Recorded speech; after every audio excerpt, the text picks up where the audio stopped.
Howdy folks, Keywii here, and welcome back to oh god, our economy is in the shitter and our budget is -4. Welcome back. I am totally out of money and everything is terrible forever.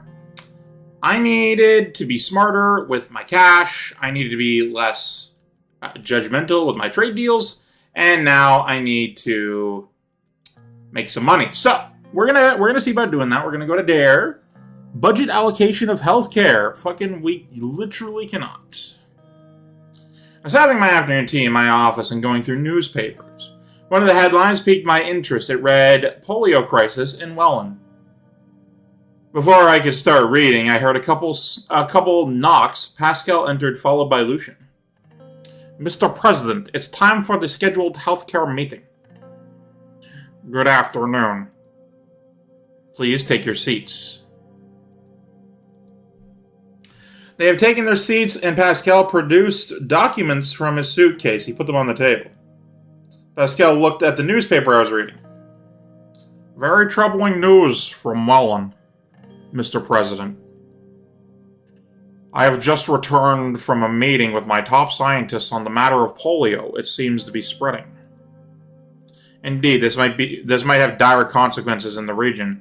I'm not worried it will stop before reaching Sordland. Nope. What are we doing to prepare? Why am I just learning this from a newspaper? That's actually a great question. We are already evaluating the situation. We do not want to bother you with it yet, Mr. President. We are working on a comprehensive report. We have notified all of our healthcare staff, especially the ones closer to the Welland border. Unfortunately, there are also the more rural areas where we lack equipment and staff. What I was told by our researchers is that with the current infection rate, there will soon be millions of people affected by polio. We need to be ready for any possibility. I doubt it is that serious yet. Regardless, back to topic, Mr. Bonneval. Pascal put on his reading glasses and went through the documents. He didn't say anything for a whole minute. Mr. Bonneval? Yes, of course. Let's start. They have like opposite voices in my sort of vocal range in my mouth. It's weird. He put the papers down, cleared his throat, and looked at me. In general, the ministry is somewhat content with the budget decision that was made. At least we didn't get a cut. But I'm still happy that the administration continues to support healthcare at the same level as before, though this limits our options significantly. Our health services seem to be working fine and don't require more investment. I'm sure we can improve what we have. We will have to make do with what we have. I want to lead the way to solutions in healthcare. It was not a decision I made lightly. That is absolutely the truth. I'm sure, Mr. President. I'm not questioning that. But I don't see many ways out of this particular situation. We need funds to begin improvements. As you know, I have been preparing a new privatization program that would create funds through selling and unused ministry property and some extra taxes. I know of this too, Pascal, but this goes against our economic doctrine. Additionally, the health is the key sector people expect to have in public hands. Aside from creating additional funds, there is a long-term problem with privatization in a country like Sordland. I don't see a problem with privatization to create additional funds and boost enterprise. You're right that there might be structural issues, especially due to private greed and public manipulation. Also, in the country where most people don't have access to quality healthcare, I do agree that there is some concern there, but the benefits of competitive and quality services is greater. This is not Arcasia nor Lesbia. We are talking about Sordland, in which the healthcare is free for now. We have people who have their lives depending on a service that is free to them. Messing with that structure will definitely hurt us politically in the future. That I know for sure. But the choice is yours, Mr. President. We will promote privatization and allow private sector to invest and buy government's health properties. We'll keep the healthcare in state control. Don't allow any private involvement that could endanger core health services. The issue is we desperately need money right now. We need it so badly. We need it so fucking badly. Excuse me. The issue is, I agree with Lucian, but we straight up need cash. We need a cash influx so horrendously. Fucking look at us. We'll promote privatization and allow the private sector to invest and buy government's health properties. Excellent. We can turn that extra money to something useful. I shall let my partners know. I don't think this was the right choice. Since we will have extra funds, the spending policy question remains. How are we going to spend our money for health? What are suggestions? We should plan on building new hospitals. We should work on increasing the salaries of healthcare workers. We should focus on improving treatment in rural areas. We should focus on prevention. We should plan on building new hospitals. I mean, good on paper. You need some specifics, though. We work on increasing the salaries of healthcare workers. That would be nice, certainly. We should focus on improving the treatment in rural areas. Yeah, I think that's the right move there. Our rural clinics are old, ill-equipped, and understaffed, which causes a huge urban and rural disparity. It is one of the causes of maternal deaths and other sicknesses, which I want to solve within this term. Reports have shown that minor epidemics are spreading in certain areas, due to old facilities with a lack of hygiene and equipment. I believe improving treatment in rural areas should be our focus, Mr. President. Oh yeah, doing both these voices is like stretching my vocal cords. It's a workout right now. It would be best to consider the political advantages of each one, as well as the practical advantages, before making a decision. A few minutes went by in contemplation as the moment to make a decision came near. Build new hospitals where they are needed, access to health will be available for all, increase salaries of doctors, nurses, and other health staff with incentives to rural areas, improve rural treatment by hiring health staff and upgrading equipment in rural areas. Increase salaries of doctors, nurses, and other staff with incentives to rural areas. So the issue isn't that we don't have enough doctors, it's that we don't have enough, that the places aren't good. And to do that, we would need to raise money, because everyone goes where the money goes. I think 2 is our best bet. It's either 2 or 3, and I think I'm leaning to 2. I'll prepare the increase as soon as possible. The workers will rejoice. That is all, then. Very well. Fruitful meeting, nonetheless. Nevertheless, nice and short. Just the way I like it. Thank you for the meeting. Dismissed. Pascal gathered his documents and left along with Lucian. It's bad and I know it, but God, can I not do anything about it. I decided to privatize the healthcare system. I ordered a salary increase to healthcare staff. I know. Welfare. Health gap. Privatization has caused richer and poorer communities to receive different services, causing a gap. Motivated health workers, at the very least. The funding hike for the health services have increased the morale of doctors, nurses, and other health workers. Support for the government is at an all-time high. Cool. Let's read some news reports. Real threat to public health care. Yeah. Reports are coming in that the Rayne administration has decided on privatizing the Sordland health system. If this happens, it would be one of the biggest mistakes of Rayne's presidency. We literally can't afford to not. If this happens, yeah. Thousands of Sordland's rural citizens already lack access to affordable health care, with clinics and hospitals in the hands of greedy corporations. This gap would enlarge even further. We must first reform the system we have rather than promise better care to the rich. The drastic privatization efforts, while systematic issues exist in the system, would only allow the poor to suffer more under capitalist interest. Ishavel Ursen is right. The troubling and justified case of Ishavel Ursen is making its way from the lower courts to the Ministry of Justice, and by the order of the Supreme Court thereafter.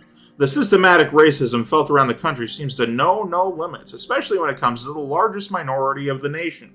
The truth is that the situation is very bleak, and the Blutish people demand their long-awaited rights. The construction projects and the Constitution protects, the individual rights on paper, but those who uphold and enforce the law pay little attention to such legalities. It gets even worse when justified legal causes like these are made and appealed to the Supreme Court. The general outcome is always depressingly unjust. Unfortunately, nobody expects otherwise in this case either. The economists. Government's iron grip on health ends. The administration has decided privatization will be allowed in the health system. We've seen what state-run healthcare has to offer. Long wait times, outdated equipment, doctors who care more about stamping their time card than serving patients. Analysts at The Economist have run the numbers. We've got nothing to lose by allowing reasonable privatization, by allowing the companies to take the reins, and everything to gain: more competition, better service, and greater incentive for medical innovation. The state can't fill all gaps of system, and therefore the market should aid in these efforts. President Rayne is walking on the path of reason on this matter. The issue is, I disagree with private healthcare. I genuinely do. I think it's fine in small doses, like a little bit, obviously. If you have the money and you want better healthcare than the public sector, then you should have that option. However, it should not be entirely private. There should be public healthcare that's free, that you do not pay for, allowed for people who are poor. It needs a balance. It really does, genuinely. And you don't really see it in the real world that often. Geopolitical. Thousands protest a new governor of Hedgeland. Thousands of Hedgeport took to the streets to protest the Agnolian government's increasing control over Helgeland's administration following the appointment of a new governor. Demonstrators protested the Agnolian government's decision to appoint a governor from the Agnolian mainland without holding any local elections on the island. Volkslandian leader Chancellor Hegel was quick to condemn the decision. A majority of the residents of the island still claim Volg heritage and have Volkslandian ancestry. Experts say that the increasing tensions between Agnoli and Volksland prompted the Agnolian authorities to make the decision with an aim to increase their control over the island. Yeah, it was the right call to not get involved and say, "Oh, Agnolia owns it." No. It was the right call not to do that, but also we lost so much money for it. Same with over here. Welland military initiates assault on targets. Chief of Armed Forces Vulcan Kruger reported that the Wessex Armed Forces are moving north towards the town of Vernon. On their way, many Blutish villages were assaulted, and the initial reports indicate a high death toll. As they are approaching closer to the border, Wessex Army's movement will be observed closely. Many displaced refugees from the battles have been seen moving towards the Swordfish border. Excellent. That's not good in any way whatsoever. Read the report from Dare. Urson versus Sordland case. A landmark court filing has been appealed to the Court of Appeals today and is under the review by the Minister of Justice. The lawyer of the Blutish civil rights activist Ishevel Urson sued the Dare municipality led by Felix Braun for the infringement of the constitutional rights of equality before the law. The case questions a separate legal treatment of Blutish in Dare, and by extension the whole region of Bergia. Can't speak on that personally. Talks with Franz Richter about the upcoming vote. Officer of the President of Sordland, Marin Palace. Hello, Franz Richter. What's up? The preparations for the new constitution were nearly complete. Soon we were going to propose it at the Grand National Assembly, a huge step for our administration. But we desperately needed more support. That's why I had invited Franz Richter for a chat about the upcoming vote. He and his party held the key to our success. We met in the presidential office at the end of the day. He arrived in a signature navy blue suit and handed me a box of famous Marquesian chocolates before settling down on the couch. It's good to have you, Mr. Richter. Thank you for the gift. It's good to have you. Likewise. It's nice to finally have some time to talk. He took a folder from his briefcase and flipped it open. I could see the scribbles he'd made in the margins of my draft proposal. I have to say, I'm surprised by this proposal you've prepared for the new Constitution. I really do not understand your reasoning behind some of the changes. I thought we were on the same page. What parts don't you understand? Yeah, what parts don't you understand? I don't know where to begin. You have ignored our demands to lower the undemocratic electoral threshold. How are you calling this a democratic package? These are all necessary to maintain stability. Be a realist, Mr. Richter. This proposal is the best we can do. For Sol's Constitution, then? No, I'm not going to be accusatory. I need him on my side. They're all necessary to maintain stability. Necessary? What kind of excuse is that, Mr. President? Are you saying that while you're begging me for my party support, and you're saying this, well, I can't deny that we are desperate for your support. Be it small or great, a step forward is a step forward. I still believe we can accomplish meaningful change together. Yes, friends. Well, I'm definitely not saying for. I still believe we can accomplish meaningful change together. Maybe we can. But I do not find the proposal by any means sufficient. I'm still not sure what to make of it. You're going to miss our chance of reforms just because you can't contain everything you want? No. What are you talking about? All you need to do is say yes. None of these options are good in this situation. What are you talking about? You're putting all the reformists in a tough spot like this, Mr. Rayne. I'm sure it was tough to persuade your party to support this proposal, but this is what happens when you expect the USP to bring change. Don't expect me to sympathize with you. Not only have you minimized the potential of the reforms, you're taking the spotlight away from PFJP members who campaigned for these reforms for years. You'd better have something else to offer. So you're looking for political gain after all. Oh, is the idealist reformist asking for a bribe? I have nothing to offer but democracy. I'm sure you have something in mind. Ooh, I want to say 3, but I'm leaning to 4. I value Sordland and democracy more than anything, Mr. President, and I also have to look out for myself and my party. Surely you understand.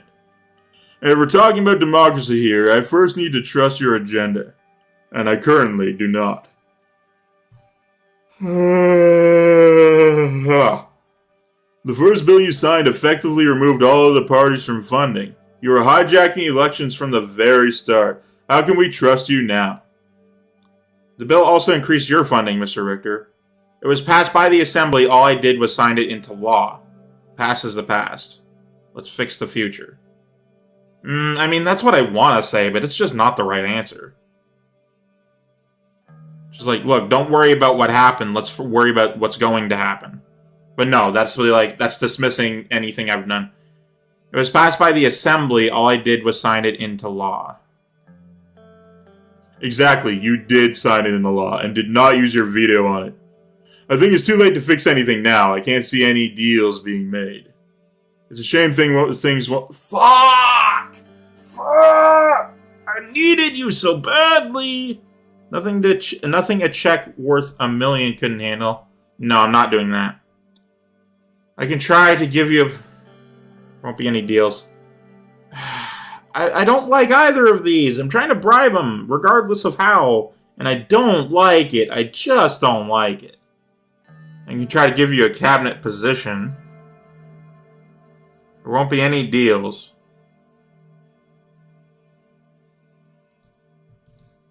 Are you joking? Yeah, fucking, of course I'm not joking. I need... No, there may be some vacancy sooner or later. I can try to force someone to say... Obviously. He did not reply. Seems there won't be any deals. I'm not gonna bribe the man. He's just like... He wants change. He doesn't want fucking corruption. But I need him. So it seems. It seems we are not seeing eye to eye. Fucking damn it.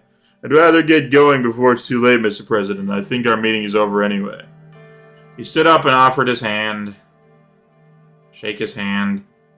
Like, it was over and then I couldn't fix it. And then it was just nothing at that point. Good luck in the assembly, Mr. President. Have a good evening. He left the room. fucking goddamn it. Sordland today. Rayne meets Richter. Today, Sordland today has received an exclusive update about President Rayne's constitutional reform process. According to our insider sources, Rayne met today with PFJP head Franz Richter in an attempt to secure the party's votes in the assembly. This meeting could be an indication that the president is truly aiming for democratic reform as opposed to paying lip service or using the opportunity to consolidate his own power. We will know more once the results of the meeting are announced. PFJP rejects Rayne's reforms. At the party conference today, PFJP leader Franz Richter and Deputy Manoli announced their intent to vote against Anton Rayne's constitutional changes. After the conference, the PFJP deputy chairwoman, Ms. Sahel, gave a press conference saying PFJP will be doing everything in their power to block the constitutional changes proposed by the USB. Ah, yes, the reformists hate the reforms. I love this. Earlier, Rayne had met with Richter in an attempt to convince him to back the proposal. However, according to Richter, the draft did not meet the PFJP's standards for democratic reform.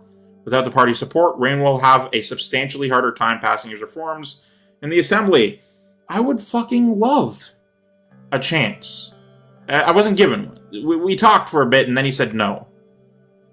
And I feel like there was nothing I could have done in that situation. Several companies have put forward their bids for the new investment project. The SSC, Underhaul Construction, and Taurus Holding Companies have put forward their bids in the hopes of winning the government contract. -1 government budget. I am so furious.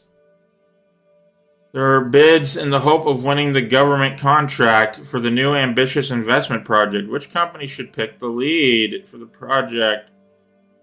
Can't we get +1 government budget for Taurus Holding?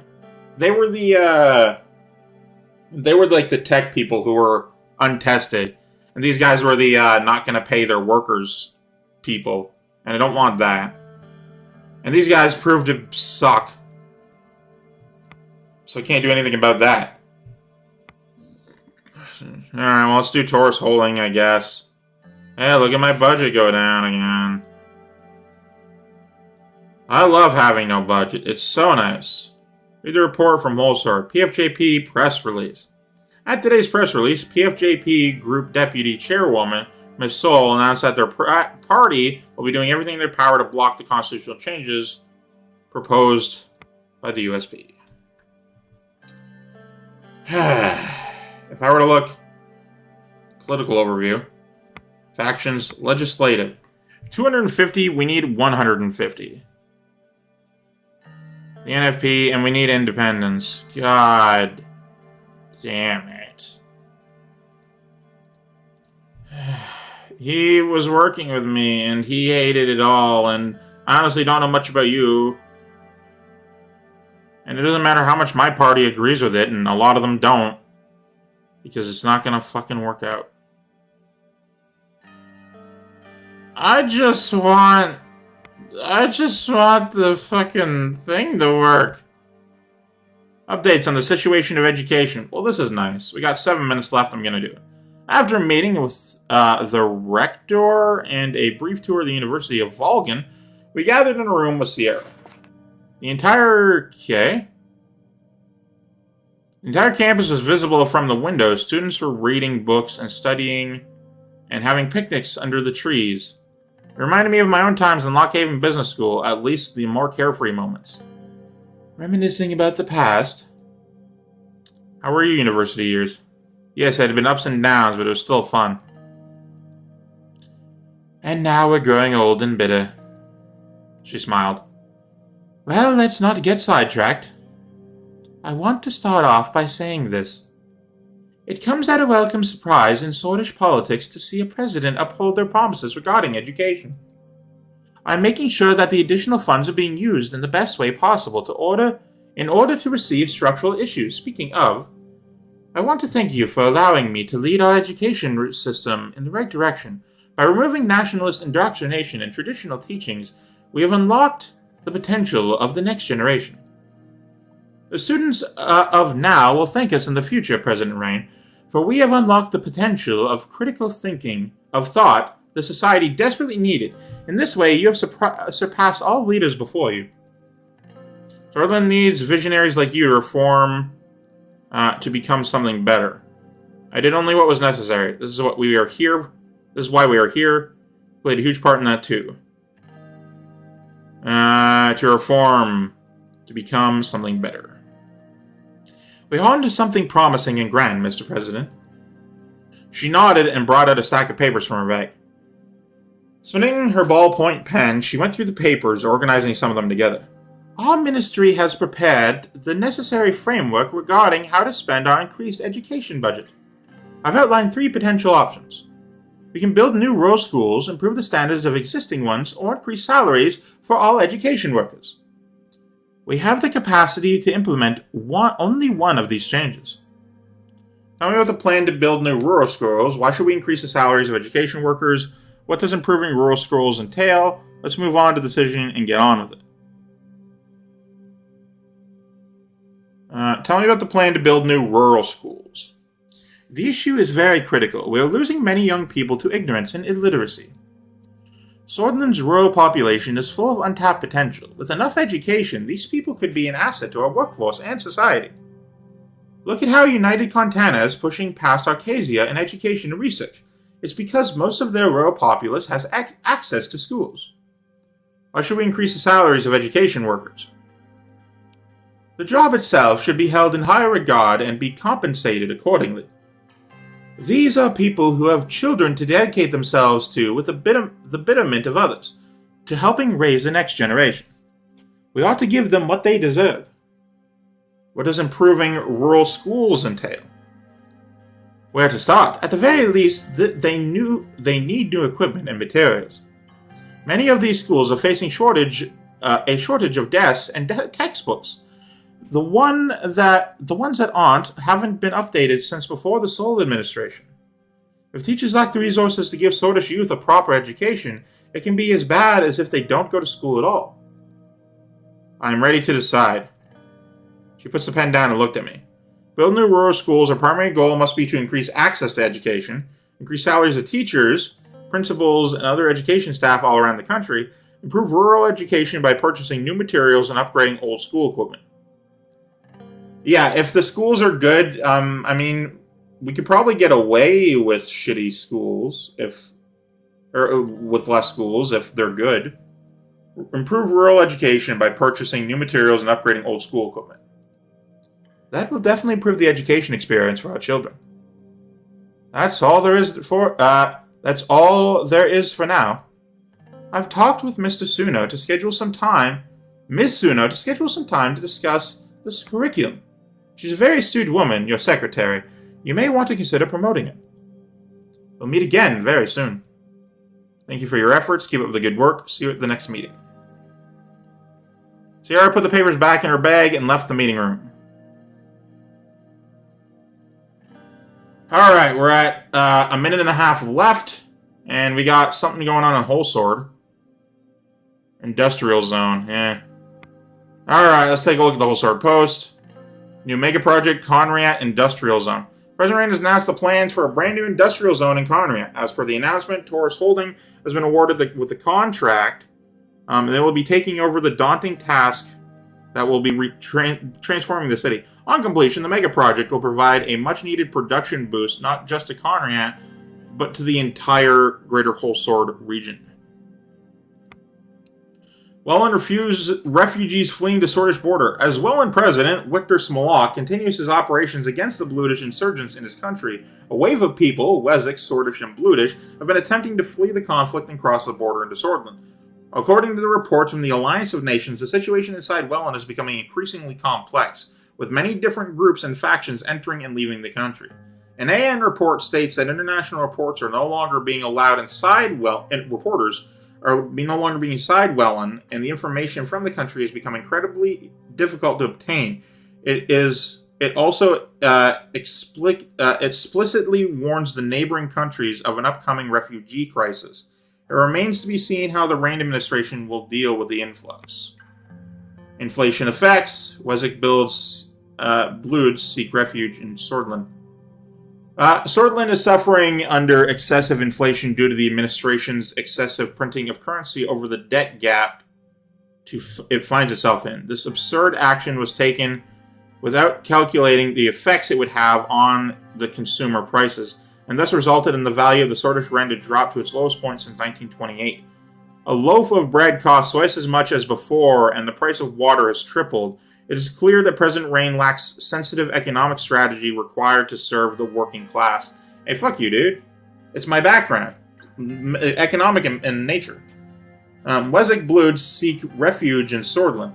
Bloodthirsty dictator Richter is at it again with his endless operations against the so-called terrorists as he keeps carpet bombing villages composed of innocent citizens.